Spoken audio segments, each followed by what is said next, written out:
Bueno, ahí veremos el siguiente ejercicio, ¿no? Dice, considere f una función compleja, de los complejos, tal que f en z sea igual a e a la z.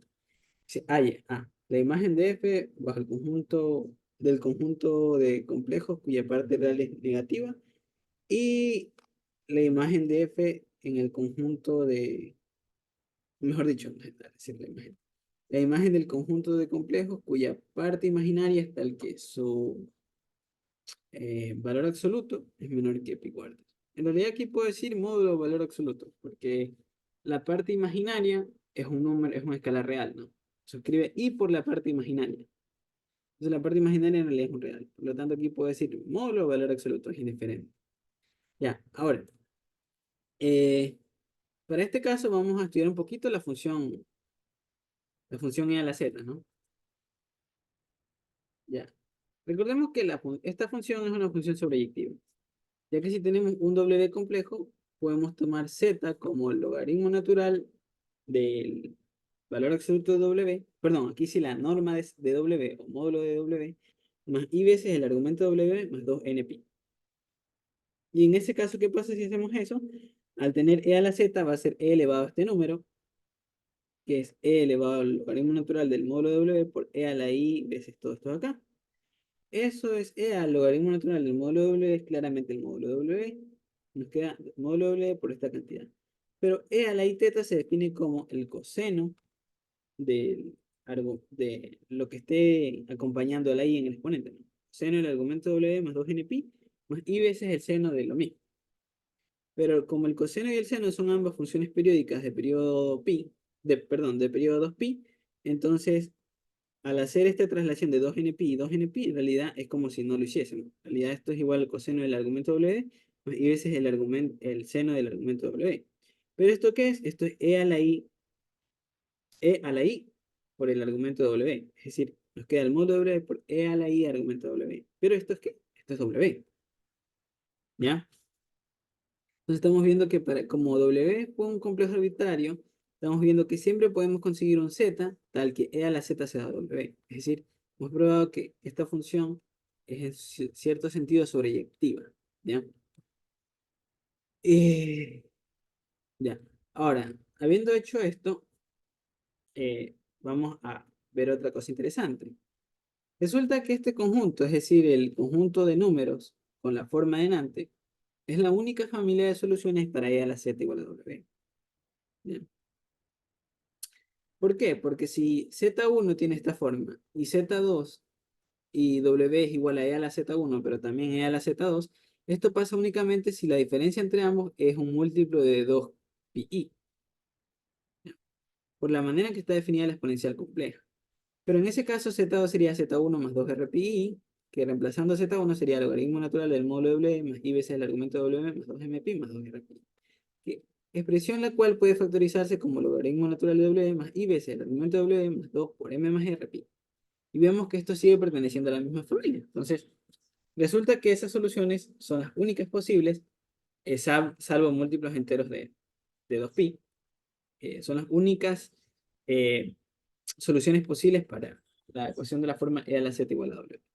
Entonces, ahora podemos, conociendo cuáles son las familias de soluciones para esta ecuación compleja, podemos ver cómo relacionar eso con la condición del ítem A, que eran los complejos, f evaluado en los complejos cuya parte real es negativa, ¿no? Entonces, la parte real de z, ¿qué sería aquí? Sería simplemente el logaritmo natural del módulo de W, dado que está esto como parte real más i veces esto como parte imaginaria. Entonces, esta sería la parte real, el logaritmo natural de W. Entonces, por el ítem A, si la parte real de z es menor que cero, entonces eso equivaldría a decir que el logaritmo natural del módulo de W es menor que 1. Pero cuando el logaritmo natural es menor estricto que 1, cuando lo que está en el argumento de logaritmo, perdón, cuando el logaritmo natural de algo es menor que cero, cuando lo que está dentro del logaritmo es menor que 1. Entonces aquí queremos que el módulo de W sea menor que 1. Y listo. Entonces, f evaluada en este conjunto nos da el conjunto de complejos cuyo módulo es menor que 1. Listo. Ya.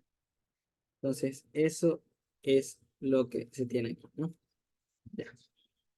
Ahora, para el ítem B, recordemos qué es lo que se pide para el ítem B, ¿no? Vamos a ir a... Es f evaluada en los complejos cuya valor absoluto de la parte imaginaria es menor que pi cuartos. Ya, entonces, eh, los z complejos cuya módulo de la parte imaginaria es menor que pi cuartos equivaldría entonces a... Recordemos que en la parte de z, ahora la parte imaginaria de z sería el argumento doble más un múltiplo entero de 2pi. O sea, sería el valor absoluto del argumento W más 2mpi. Queremos que esto sea menor que pi cuarto. Pero este es el argumento principal, es decir, este es el ángulo de W que está entre menos pi y pi incluido. Entonces, esto de aquí, al sumar 2mpi, estamos tomando un ángulo en el argumento principal y trasladándolo a un múltiplo entero de 2. Y yo quiero que todo esto en conjunto sea menor que pi cuarto. Por lo tanto, el exigir esto, en realidad, lo único que queremos es que el argumento de W sea menor que pi cuartos. ¿Ya? Que el argumento de W sea menor que pi cuartos. Y esto aquí equivale entonces, esto equivale a decir que la función evaluada en el conjunto deseado constituye en los números complejos cuyo argumento principal es menor que pi cuartos. O mejor dicho, cuyo ángulo, por ejemplo, aquí sabemos que, para que se ilustre un poquito mejor incluso, esto es e a la i argumento de W. Perdón, argumento de W. Y este es el ángulo. Perdón, R por E a la I teta, ¿no? Este es R por I al argumento W. Queremos que este ángulo sea el que esté, su valor absoluto entre menos pi cuartos y pi cuartos, ¿no? Voy a ver si lo escribo mejor porque se vio fatal. La forma polar de un complejo es esta. R por E a la I teta. Queremos que este número esté entre menos pi cuartos y pi cuartos, o mejor dicho, cuyo valor absoluto sea menor que pi cuartos. Y listo. Este conjunto es la imagen del ítem B. ¿Ya? Entonces aquí en realidad, bueno, aquí hubo un uso de anotación, ¿no? No quiero que el argumento principal, quiero que todo esto sea menor que pi cuartos. O sea, el argumento como tal, es decir, el ángulo, sea menor que, eh, sea tal que su valor absoluto sea menor que pi cuartos, ¿no? Voy a escribirlo así. Que hay una distinción entre el argumento y el argumento principal. Voy a decir de manera general que el argumento de W sea tal que su valor absoluto sea menor que pi cuartos. Y listo. Eso ha sido el ejercicio. Gracias.